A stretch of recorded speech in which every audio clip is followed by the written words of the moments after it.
মহামায়া তাহাকে বলিয়াছে, তুমি আমার জন্য অপেক্ষা করিও। সে কথা সে কিছুতেই লঙ্ঘন করিতে পারে না। আপাতত 1 মাসের ছুটি লইয়াছে, আবশ্যক হইলে 2 মাস, ক্রমে 3 মাস, এবং অবশেষে সাহেবের কর্ম ছাড়িয়া দিয়া দ্বারে দ্বারে ভিক্ষা করিয়া খাইবে, তবু চিরজীবন অপেক্ষা করিতে ছাড়িবে না। রাজীব যখন পাগলের মতো ছুটিয়া হয় আত্মহত্যা নয় একটা কিছু করিবার উদ্যোগ করিতেছে, এমন সময় সন্ধ্যাকালে মুষলধারে বৃষ্টির সহিত একটা প্রবল ঝড় উপস্থিত হইল। এমনই ঝড় যে রাজীবের মনে হইল বাড়ি মাথার উপর ভাঙ্গিয়া পড়িবে।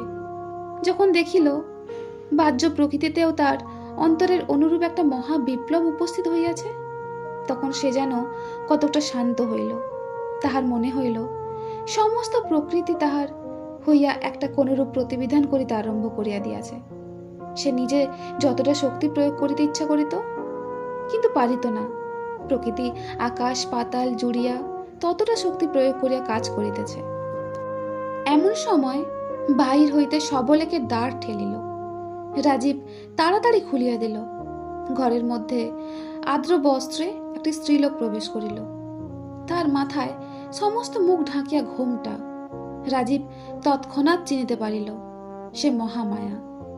উচ্ছ্বসিত স্বরে জিজ্ঞাসা করিল, মহামায়া, তুমি চিতা হইতে উঠিয়া আসিয়াছ? মহামায়া কহিল, হ্যাঁ, আমি তোমার কাছে অঙ্গীকার করিয়াছিলাম তোমার ঘরে আসিব, সেই অঙ্গীকার পালন করিতে আসিয়াছি। কিন্তু রাজীব, আমি ঠিক সে আমি নই। আমার সমস্ত পরিবর্তন হইয়া গিয়াছে। কেবল আমি মনে মনে সেই মহামায়া আছি।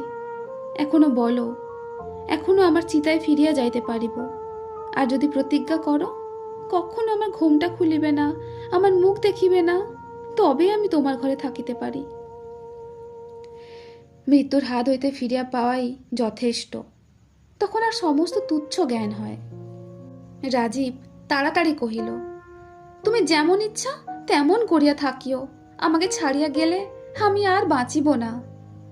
মহামায়া কহিল, তবে এখনই চলো, তোমার সাহেব যেখানে বদলি হইয়াছে সেখানেই যাই।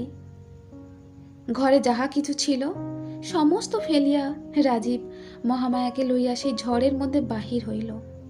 এমনই ঝড় যে দাঁড়ানো কঠিন। ঝড়ের বেগে কঙ্কর উড়িয়া আসিয়া ছিটাগুলির মতো গায়ে বিঁধিতে লাগিল। মাথার উপরে গাছ ভাঙ্গিয়া পড়িবার ভয় পথ ছাড়িয়া উভয় খোলা মাঠ দিয়ে চলিতে লাগিল। বায়ুর বেগ পশ্চাৎ হইতে আঘাত করিল।